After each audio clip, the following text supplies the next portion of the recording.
upon our soul. This is where religion comes in. So if for the material progress so much pain has been accepted by us, forget for the time being God. The fact is, to reach this stage of humanity, of perfection, in the nature there has been so much fight, so much misery, so much struggle for survival. And for billions of years of these sacrifices and efforts and achievements and acceptance of challenges, we have reached this stage of perfection. At what immense cost? For each child that is born, billions of lives are sacrificed in some form. And yet we accept it as the most beautiful scheme. So if for a material gain up to now, this was justified, that the number should be sacrificed upon quality, and for the sake of higher pleasure, pain should be accepted as a natural thing. Without pain, we could not get our kick towards higher pleasures. Then why not, for a much higher order of life, the same scheme of things be implemented? That is misery and happiness, relief, sorrow and pleasure and so on. So in the religious world, again there are trials now. But these trials do not only affect the life here, but the life to come.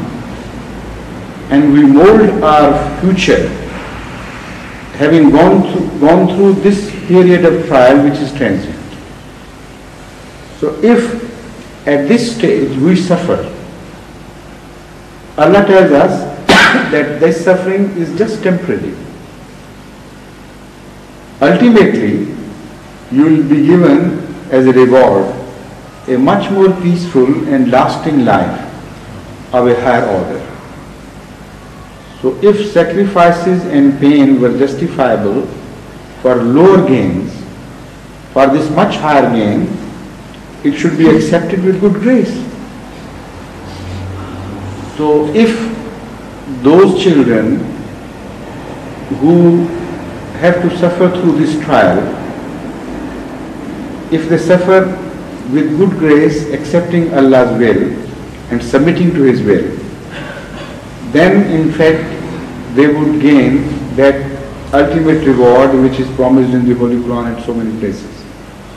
That for this short, small, transient phase of suffering you will be rewarded so amply and endlessly that you will yourself think that we didn't deserve this reward.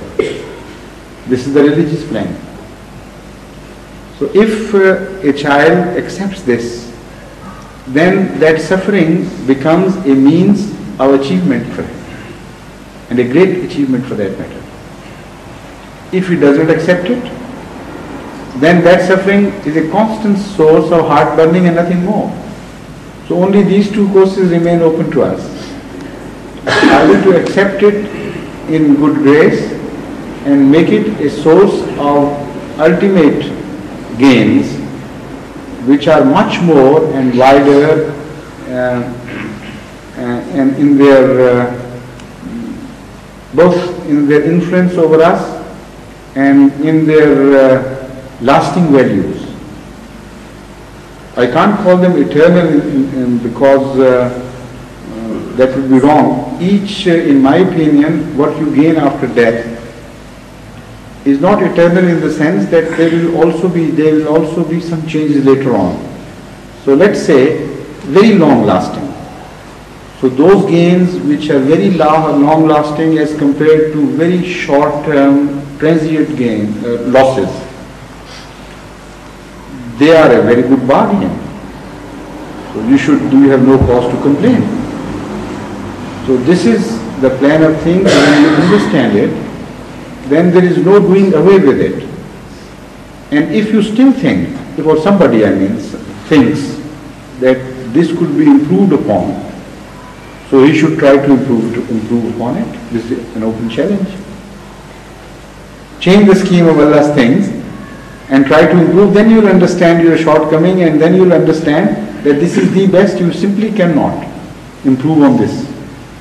This is like a story of a painting by a great artist who created the masterpiece of his lifetime and offered a great king with that masterpiece and said, this is the very essence of my achievements. So the king was very happy to receive, and he praised, it's really a beautiful, masterly piece of art. So some jealous person said, no, O king, this is wrong here, it could have been improved upon here and there are so many defects there. So this man who was the artist, he said, O king, I tell you, the best test is that hang it on the gates of the city and put a note below that whoever thinks there is some defect, he should try to improve it. Then see what happens. So what happened to that was, it became irrecognizable. It was all turned into such a horrible thing that it was punishment to cast an eye upon it. So this is what happens if imperfect people try to improve the schemes of the perfect beings comparatively to them.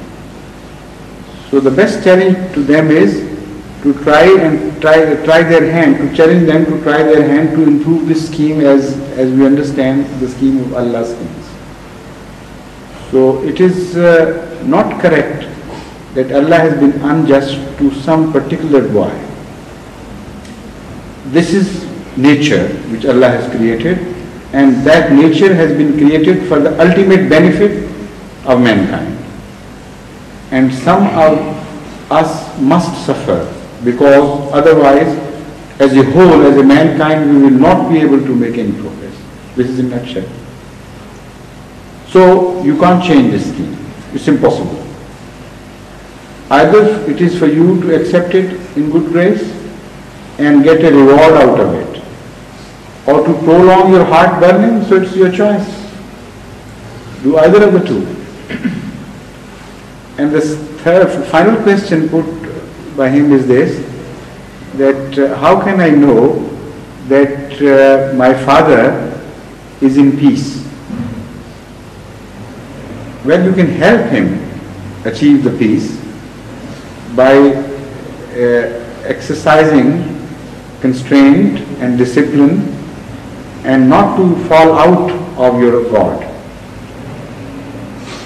If you are on the right side of God, if you accept Him with good grace and submit to His will and love Him the more instead of loving Him the less for that loss, and have faith in Him, and if you realize that Father was just a temporary contact, He was not the real source of your creation. It was just a very small phase in the long chain of creation. It is Allah who gave you life.